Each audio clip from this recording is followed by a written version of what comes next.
Welcome to today's webinar, where you're going to hear from industry experts talking about their use of Vevox and their experience researching the area of classroom response system. If you're just now joining, feel free to join the session by scanning the QR code that's in the top left-hand corner. We will be asking a couple more polls. So we'll start with introductions. I'm going to introduce myself and then turn it over to my panelists to introduce themselves. My name is Christine McCrell. I'm the account executive with Vevox. I am based out of the Philadelphia area, and I've spent my whole professional life in higher ed. Sam, do you want to go next? Sure.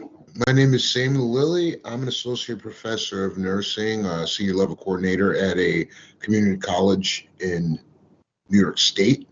And I've been using Vevox now for about a year and some change with a lot of success. Awesome. Thanks. Emma, do you want to introduce yourself? Yes, sure. Hi, my name is Emma Bojinovauest. I'm an associate professor in residence at the University of Connecticut. I have used clickers since, I would say, 2009, and different types of clickers. Awesome. Jesse? Hi, my name is Jessica Goodman, and I am an assistant professor at Creighton University in the School of Pharmacy and Health Professions, and I am a physical therapist by trade, and I am part of our Center for Faculty Excellence, which has implemented Vevox in the past year and some. So happy using it. Excellent. And did Brock make it? Hi. So my name is Brock Toggerson. I'm a senior lecturer at the University of Massachusetts Amherst. I teach introductory physics mostly to life science students and have expertise in using a variety of classroom response systems, from clickers to voting cards to small little whiteboards. I got into Vevox during the remote instruction of the pandemic, and still occasionally use it for various things to this day. Awesome. Well, I want to extend a warm welcome to my panelists. Without them, this session would not be possible. I'm going to spend the first 5 minutes giving you a very high-level overview of who we are and what we do, but the bulk of this session will be spent with our experts. Emma's going to talk about some research that she's done on the effectiveness of classroom response systems. And then we'll switch over to a panel Q&A with my users. Who are we and what do we do? In short, we are the #1 rated student response system on the market. People use Vevox to conduct live polling and Q&A, but it can also be done asynchronously. We've been voted #1 on all these independent platforms, so we have substantiated these claims. But what makes us #1? Well, first and foremost, it's the simple user interface. It's not only simple for faculty and staff, but it's super simple for students. I call it plug and play. There's really not a lot of prep work. You can make sessions on the fly and conduct polls. For students, there's no registration of a device, there's no creating an account, and the user interface is mirrored across all devices. #2, we offer a full range of integrations into your current ecosystem of classroom technologies. #3, we are a data-driven company, so we've given you access to 24/7 data and analytics at your fingertips. You can see who's running sessions, how many students are joining these sessions. And #4, our world-class customer success team that I'm going to talk about at the end works with you from the onset of the adoption to customize the training plans for your university. We know that no two schools do things the same way. We offer a full range of integrations into, like I said, the current suite of technology that you're already using.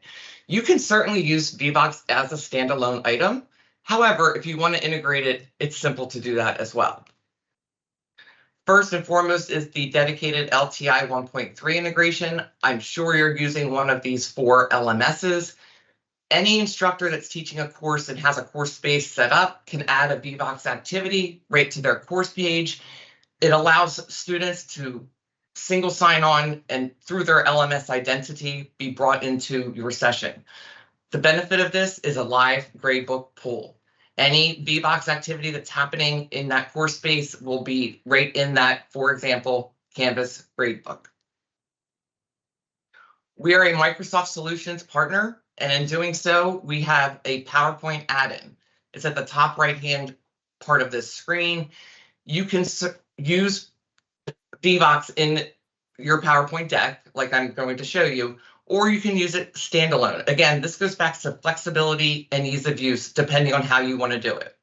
Let's assume you already have a PowerPoint deck set up. It's like a live handshake bringing in the Vevox polls. So let's see how this actually functions. When you joined the session in the beginning, you answered the word cloud and the surveys. That was really like the Vevox dashboard. Now we're going to see how seamless it is if you just ask a poll in PowerPoint. So this is my favorite time of year. It is football season. It is baseball season. There's been a couple changes in the NFL. Does anybody know how many games are in the season? All right. Wow, we have a range of responses. I'm kind of surprised. Correct answer is 17, but I want you to look at your device that you joined this from and answer this question. You will see answer feedback. So when you set up a poll or a question, you can, again, bring the content back to what you're already doing. And that's why I specifically put my feedback as I'm referring the student back to the page of the textbook that they could find this answer. Again, to reinforce this idea that all of these tools work together. I'm going to talk about our customer success team because this is really world-class that sets us apart. Our users are not our customers, they're our partners. So we work with our partner institutions and provide them a seat at the product development table. We're software, right? So we easily update our software throughout the year. We come up with 4 product releases each year. During the product development meetings with our users, our partner institutions, we garner feedback from you and we learn what is important, what do you want to see in a subsequent release. We use that feedback for further iterations of the product. A great example of this in action is this pin-on-image question type. Schools wanted this, we didn't have it. It came up during a product development meeting. The next release of the software had this new question type. And we have lots and lots of reviews on these independent reviewing platforms, and you'll see resounding comments about our world-class customer success team. So just a quick summation, we are a classroom polling solution that provides you an ability to integrate what we do with what you're currently doing in your classroom with your set of technology. And we're a trusted partner, and we back up that claim with all of these reviews that have told us that we are number 1. And at this point, I'm going to stop talking and turn this over to our experts. And I'm going to turn it over to Emma, who's going to talk about the research she has done in this area. And her research is clicker agnostic, right? Okay, so Emma. Okay. Oh, good. So I would like to talk about my research regarding the clicker use in the classroom. I teach applied economics courses. This research has been done some time ago, so I'm going to discuss. As I mentioned, I have been using clickers since 2009, different types of clickers, and I really like them and enjoy them, and I believe that they do help students improve their knowledge. So I'll start with a very, very brief overview. The clickers, or classroom response systems, are an important technology that can be used in the classroom. Students do enjoy them. And one of the important things that I really think is very valuable to faculty is that they provide feedback. You don't have to wait until the exam time or quiz time to figure out whether students struggle with some concept. The clickers that I use actually can vary. So you can have either a physical clicker, which looks like a remote control device, or you can have an app. Most recently, I'm actually using the app in my classes. Clickers can be used for low-stakes assessments like classroom participation and quizzes. Also, they can be done for a variety of polling and surveys. You can typically, and what I use them is for true, false, yes, no, multiple choice questions. They can be also for, if you use the app, more questions, open-ended questions. But typically what I use in my classroom and the types of clickers that I have used is more like with answers A, B, C, and D, but you can incorporate very critical questions that are important. So they can be based on a graph, based on a calculation, or even like something that involves application of the course material and critical thinking. So in my opinion, clickers are one of the best educational tools that can be used in the classroom. They're really easy to use and fun to use. They're affordable. They lead to increased classroom engagement and motivation because they allow even shy students to participate. They can answer anonymously. They provide instant feedback, which is very valuable and can help the instructor decide whether they need to slow down and explain a concept that students struggle with. But also it allows students to discuss with each other and come up with the correct answer so they can teach each other. It's very important for classroom discussion, and they're an active learning tool. I would like to very briefly mention some research about clickers. I'm not going to go into details, but a number of studies have found that clickers make the lecture fun and interesting. This is also what I found in my classes. Students can improve their understanding of important concepts. It can also be very likely that they will participate in discussions, and even shy students will be willing to participate. Clickers help students achieve a higher level of learning and course satisfaction. They enhance active learning, and students using clickers typically perform better on exams. Okay, so let me talk a little bit about my research. I have 2 publications with a co-author. So my co-author is actually a professor in education. He is teaching physical geography.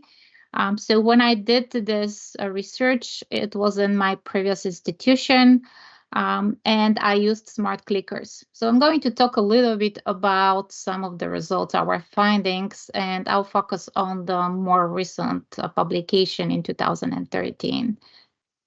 So what we did is we conducted a survey in 2 sections of introductory microeconomics course and 1 section of a physical geography course.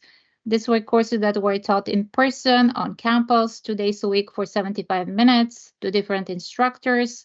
And we also had, in one of the microeconomics section, I actually did not use the clicker, so that was my control group.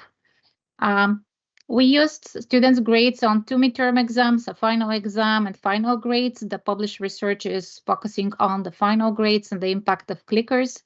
And we actually estimated the impact of clickers on student performance using regression analysis. We used control like the dummy variable or categorical variable for clickers, and we had controls for age, major, gender, class, GPA, and class standing. So I'd like to start a little bit with the survey results. This was a survey done at the end of the semester where we asked students a number of questions to get an idea about their perceptions of using clickers throughout the semester. So this is in one of the classes, then I'll show you in the second class, but in both classes you can see similar responses. Students were happy or satisfied with using clickers. They also found that clickers were enjoyable to use. They increased their interest. They said that some of them actually, a large number, increased their motivation. A very large percentage of the students responded that they're more likely to participate in class with clickers as compared to the typical hand raising. They also said that it helped them understand the subject matter better, and they felt more engaged. So this was in the physical geography course, the survey results, and this is in the microeconomics course. And you can see they're similar. And if you can look at the ones with the bars that are in purple, this is where they strongly agree or agree with the statements. There are a few students that have like either neutral or disagreed or strongly disagreed with the statements, but there were just very, very few. So overall, what we found in our classes is that students did have positive impact on student understanding of the course concepts. It helped their learning. They also enhance the student-to-student and student-instructor interaction during class time.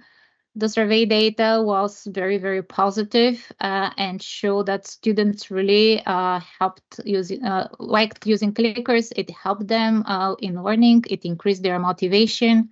And I have included here some of their quotes. When it was used more and more, people enjoyed class. It just made class cool. I like hearing what my classmates think, and they often bring up something I didn't think of. We work together as a whole class to figure out the answer. And another one, I liked when we did the questions twice, for when you were confused, you would discuss with a partner and go back and answer it again. Just to mention a little how we used clickers, you can choose the way you use them, but I have small group discussions and students can discuss the question together for about 30 seconds and then they respond. So this is the student-to-student interaction. And then I show the results in a bar graph where they can see how the distribution of responses is, and sometimes I will say, okay, this is the correct answer. Let's explain why this is the correct answer. In other cases, what we would do is actually we'll say, okay, so you can see the distribution of the responses.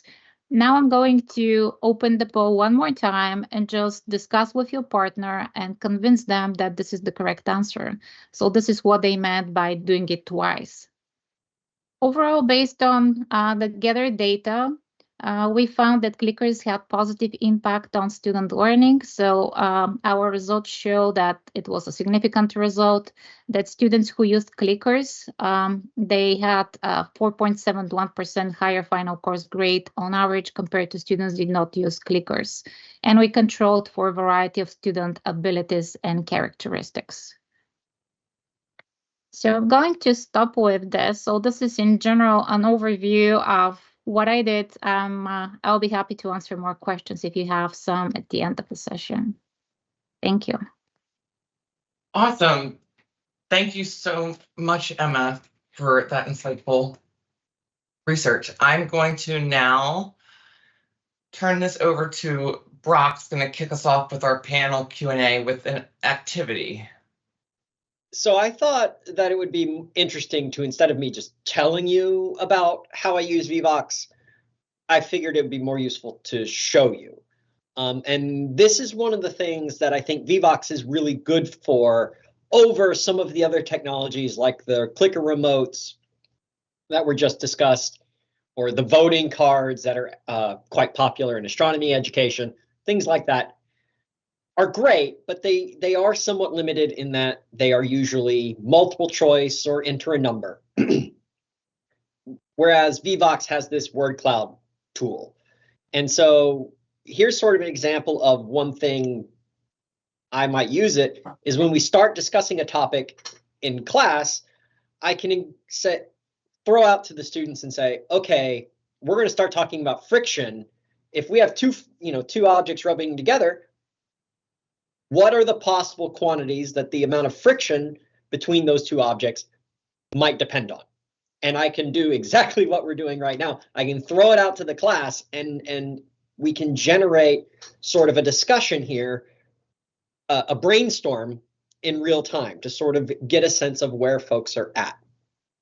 And this is, frankly, for me, the biggest seller for Vevox, at least for my class. So this is something that it does that other platforms don't do very well. And I do like to use it for this. I also use it for asking about curiosity, reflecting on learning at the end of the semester is another really good, thing you can use this word cloud tool for, all that sort of stuff. So we'll give it another second for folks to get some responses in.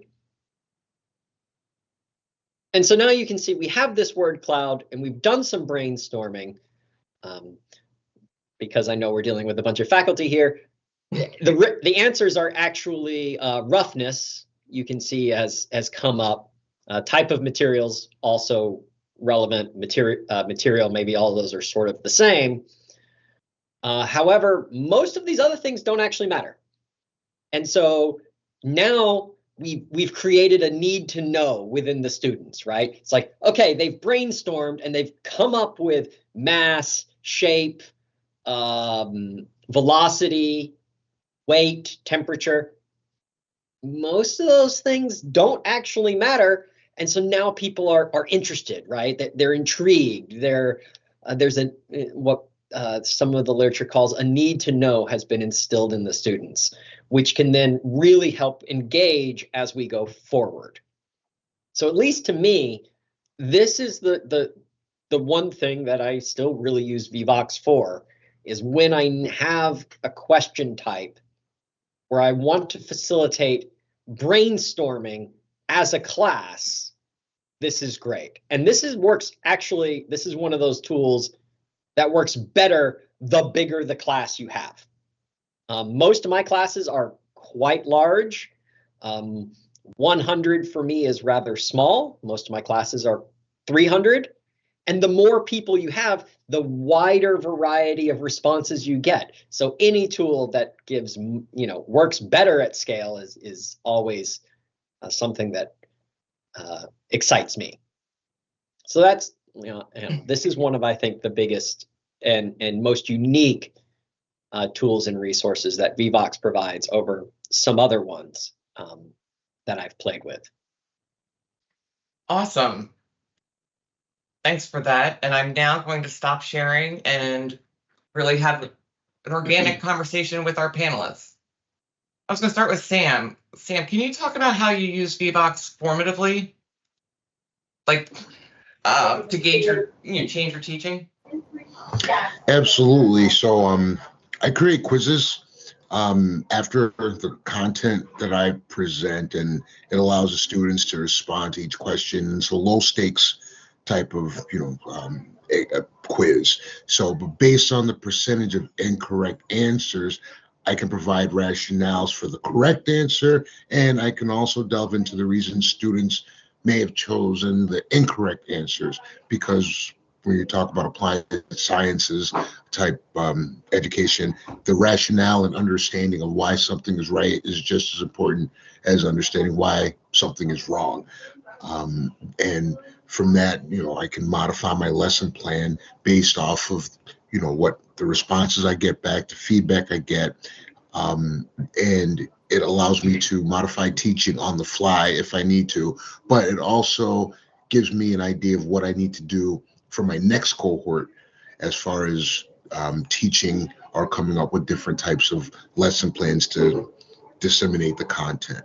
It's something else that I've done recently, and I want to talk about Brock, is the word cloud. Yeah, I have always known of the word cloud. One of the ways that I used it, I call it tell me about. So if I go over certain topics, disorders or diagnosis, whatever, I will say, all right, after I taught the information, tell me about so-and-so. And then using the word cloud, the students will type in words or short phrases related to what they know about that particular topic. And the more people pick a specific thing, it shows up as a bigger word and so forth. What that allows me to do is I could focus on the words and I could say, yep, that's good. And I go into detail about that. And the smaller words that, I'll talk about those or whatever, but it allows me to kind of focus their learning. It kind of focuses what they need to know about specific topics. And I've done that, and I've gotten a lot of good feedback related to that, and it kind of gives them a focus, because you get a textbook that's about this big, and a lot of it is nice to know, the need to know is about this much, so it allows them to focus on that. So I can clarify topics. It's been great. It's been great. Awesome. Thanks so much for that. So Jesse, I'm going to switch over and ask you if you could talk your use of Vevox is a little bit different than Brock and Sam in that you have an institutional agreement with Vevox. So I was just wondering if you could talk a little bit about the history of what happened and the evolution of how you came to Vevox.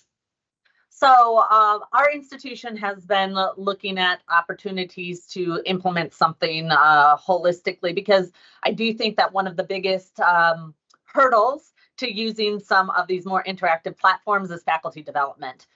So we really wanted to focus our efforts on making sure our faculty felt comfortable using a particular topic, kind of creating support networks, using what Vevox already has for training, and then making it our own with kind of our super users and our programming around that throughout the whole university. So our university uses it not only in teaching and learning, but in our students' success and our new student orientation, our deans and our administration uses it during faculty meetings. So we're using it across a variety of opportunities. And I think I was not a part of the original decision-making team with regards to Vevox. So this is a little bit of hearsay from the Center for Faculty Excellence, which was part of the decision-making team. But I know some of the reasons that they chose Vevox were the excellent customer support, and the resources that they provided for the faculty members and for implementation. So that was a big factor in Creighton's choice with Vevox. Thank you so much. I'm going to pop back over to Brock. Can you talk about what even led you to a student response system to begin with? So I've actually been using student response systems since I started teaching effectively. One of my mentors when I first started teaching was Professor Ed Prather from the Center for Astronomy Education, who's been a big pioneer in what he calls the little cards. It's a little piece of paper that you use as a student response system, and that has a lot of benefits to it as well. So that works. Like I said, I've used clickers, but the thing that really sent me to Vevox was during the pandemic, when I was suddenly teaching remotely. And at least back then, the Zoom polling functionality was exceedingly limited. It's gotten better since, but back in 2020, it left quite a bit to be desired. And so I was looking for alternatives. I was teaching 2 sections of 300 at the time, and so I needed alternatives that met my needs quickly. And after some, scouring the internet, excuse me, I came across Vevox, and the PowerPoint integration was something that was very helpful and useful, particularly in a remote environment. I use PowerPoint anyway for other reasons, and so that was another big sell, and so that's why I chose it. And then I came across this word cloud functionality, and I had been using word clouds prior, mostly for students to reflect on their learning. So I, might end class with what was the most interesting thing you learned today, or what's the thing you have the most questions about today? And I was doing it with a Google form and then making the word cloud myself, and that sucked, frankly. And so the word cloud functionality, I saw that was there, and that was another big sell. So that's kind of how I came to Vevox. Is I had lots of experience with classroom response of various types, but none of those ported to remote learning during the pandemic. And then, like I said, this word cloud functionality is actually, I think, very useful for metacognition and those types of curiosity-driven exercises. So there's a couple different ways you can use the product, right? Content-based questions, formative assessment, but also more on the fun side, like the icebreakers and what did you have for breakfast and those types of questions. So I'm just going to do a quick poll with the three of you. Do you use content-based questions, icebreaker type questions, or both? We can start with Sam. I have to admit, I mainly use content type based questions. I haven't really gotten into I don't want to say limited time, but it's a 2-year program to get your registered nursing degree. So I really don't have a whole lot of time for little things like that, but I know that I probably could figure out a way to put something a little more icebreaker-ish in there. And maybe that would be the introduction into each semester. Take some time and do that. Yeah, but mostly it's content-based. How about Jesse? I use content-based questions so I use a lot of the brainstorming between the word cloud and just the fill in the blank answers to brainstorm. I mean, I'm a physical therapist, so we're making decisions about patient care, and each patient's case is unique. So I use it a lot in that kind of like, give me some ideas for what we would do with this patient, or give me a question that you would ask this patient. So it's a wide variety, or give me an impairment. I'll use a word cloud for that. So it's not necessarily, although I do some more like board style questions or final exam type questions. I use it a lot for brainstorming, watching what comes in, blanking out answers that maybe are not appropriate, or leaving them and then discussing it with the class. Like, okay, here, this particular answer isn't my favorite for this case. Look at this answer, this one, everyone find that one. So I use that a lot for that brainstorming function and for that formative assessment. Great. And how about Brock? So in a class of 300, we don't do a lot of icebreakering because that would take forever. So it's not really much of a thing. So it's much more content based, and so it's much more of a content based. And the one thing I do sort of do is I try to not use too many tools unnecessarily. So basically, if I'm not going to do something that really requires Vevox, I'll use my like voting cards or my little whiteboards. Each tool has its own strengths and weaknesses, I think. And so I try to keep it to one, maybe two per class, so that it's not a cognitive overload in terms of platforms and tools and all those sorts of things. So I actually don't use it every class because I pick the right tool for the job, so to speak. Excellent. So Sam, I want to talk to you about student performance, because when we talked, you mentioned that students were doing better on quizzes, and I just wanted to see if you could talk about how Vevox and that use contributes to that. I think one of the biggest things, and I mentioned it before, is that it allows me to identify what students need to focus on without me having to identify what they need to focus on. It's a weird thing. You get a big textbook, you say this is all the content you need to know about the heart, and there's hundreds of pages related to the heart. And as an instructor, you can't just sit there and say, I need you to know this, this, this, and this, because it's kind of like teaching to the test. When they take the boards, they wind up getting questions that might supersede just what they know. So what I like to do is I bring up everything and they bring up everything.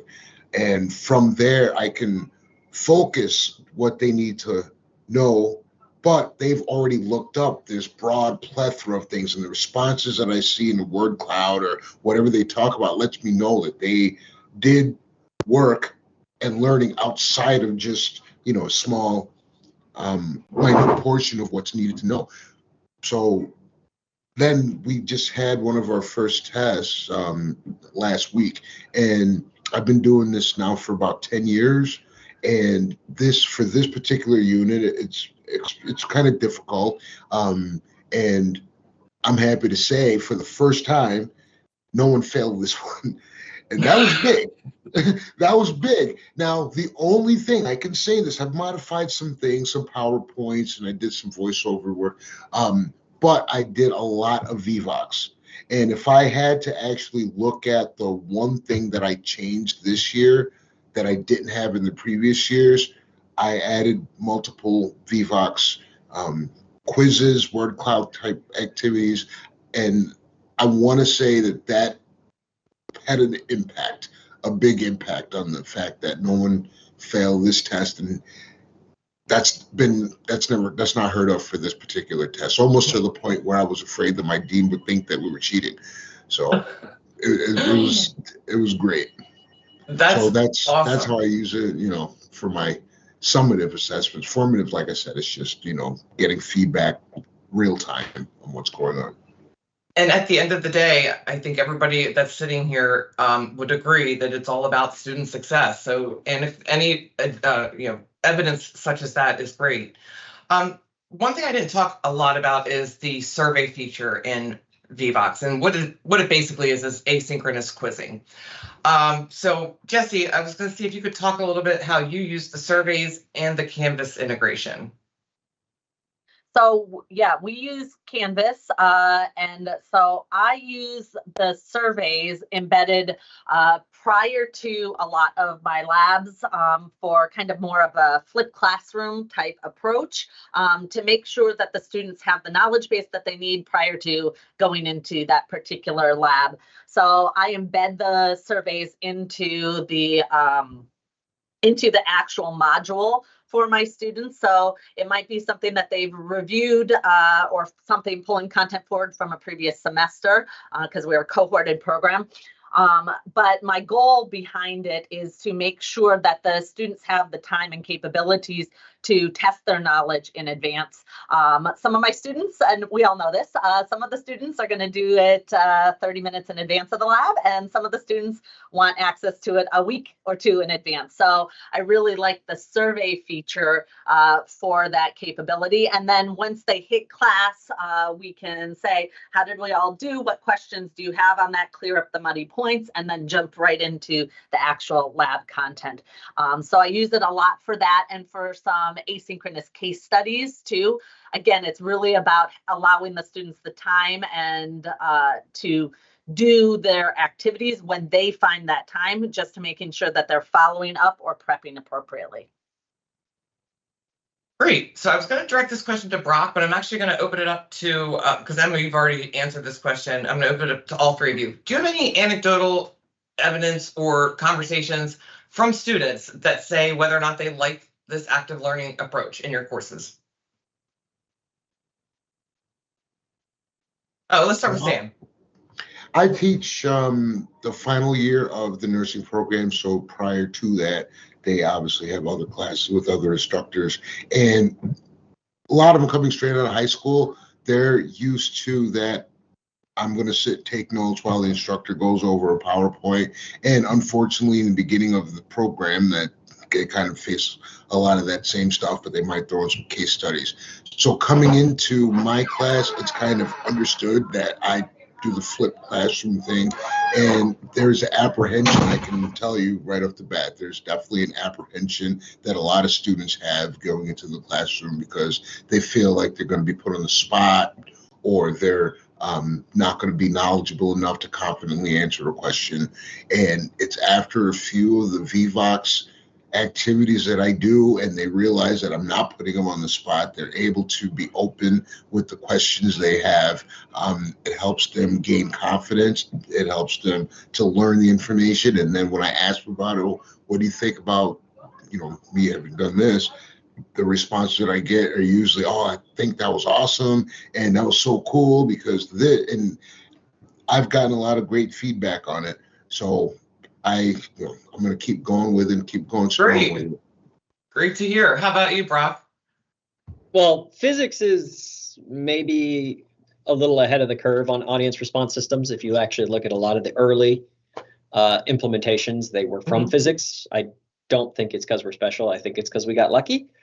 We had some prominent physicists who were interested in education comparatively early. So it's been a thing since the early 90s in physics. And we know unambiguously that it improves student outcomes. So in terms of whether they liked it or not, given how much it improves student outcomes, I frankly wouldn't really care. But the response is always positive. I mean, the one of the greatest experiences I have is when I throw up a question and I do a very think, pair, share sort of method where the students first answer it on their own. This gives students a chance to sort of collect their thoughts before going into discussion. And I actually don't show them the responses before sending them to discussion.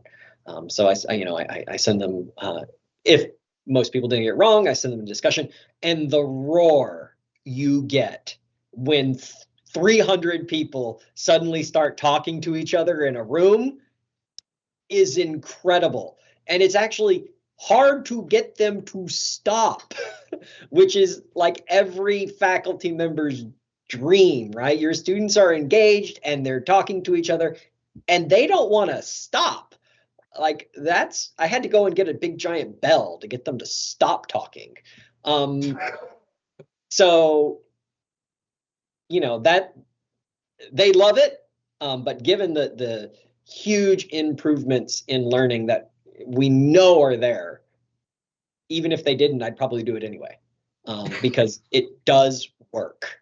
In physics, there was a study done by Hake in the late 90s of over 6,000 undergraduates, and they measured the gain on a standard exam that physics has, and active learning classes that are not active learning had a gain of at most 20%. Courses that use some degree of active learning can go up to 50, 60% improvement on the standard exam. Wow. I mean, with those kinds of numbers, there's absolutely no, I almost think it unethical to not use some sort of active learning based on those sorts of numbers. Yeah, that's great. And how about you, Jesse? Anything to add on this topic? I would say, so not specifically, kind of like Sam and Brock a little bit. My students don't get a choice. I just say, this is what we are using. But I think some of the feedback that I have gotten from students is really related to making sure that I'm choosing the most effective tool. Like I said, I use Vevox in like, here's a board exam question or final exam style question, a lot of brainstorming, but there are other tools that I use for other things. So being very specific in my usage, and then expectations across multiple faculty members, and remembering that there's a learning curve to using any of these systems. So I think that's an important piece too, is once the students get into a ritual of, get out your Vevox, and they pull out their phone, because I use where the students use their laptop or whatever, their note-taking device, and then they use their phone for Vevox so that they can take notes from their phone, from the discussion. So it's kind of a dual system.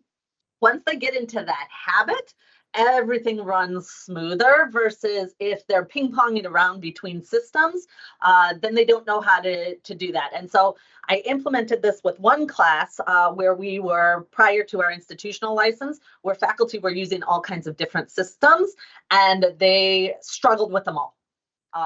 Then they didn't like any of them because this one had this thing that they didn't like, and this one had this thing. And we really realized very quickly that if we can consistently stay with a format of usage that they just know, when they see that QR code pop up, they just know what to do. That expectation is already set, and it lowers a lot of the anxiety in class. It lowers the cognitive load that they're going through. So consistency would be, I would say, the biggest feedback is from my students is like, if you're using it for this type of thing, use it consistently for that type of thing, and find the best tools to help you achieve those outcomes. Excellent.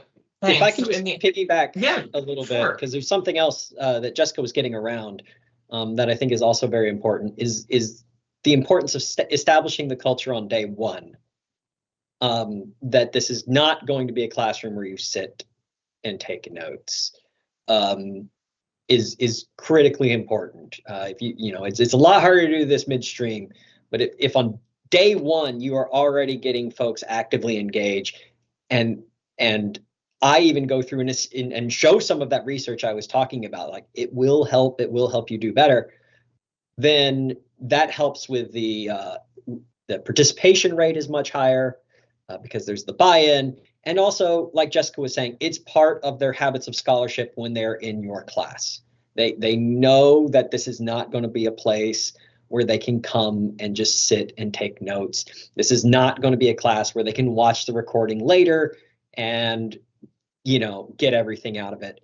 My attendance rate in a 300-person lecture is somewhere, I don't take attendance, so I don't exactly know, but just, sort of looking at the room, is somewhere between 2/3 and 3/4, which if you've done a 300-person class is a really high rate. And I attribute a lot of it to the fact that class is an active learning experience. It's not something, if it is just a straight lecture, they can watch the video and it's very similar experience, frankly. But if it's an active learning, they are getting something out of that experience. And, they're getting their butts in the seats at 9 o'clock in the morning for a physics class when they're bio majors. So I want to piggyback off you, Brock, if I can. That is something. So we have cohorts, and the first year cohort moves into the second year cohort. So when I got this cohort, one of the things that I had learned from previous instructors was that this cohort had a pretty low attendance rate.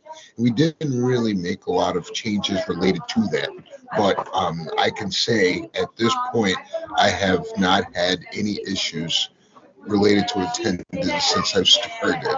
And that, I think, is the testament to the active learning flipped classroom thing. And it's also a testament because Vevox is arguably one of the most interactive tools that I use in a classroom.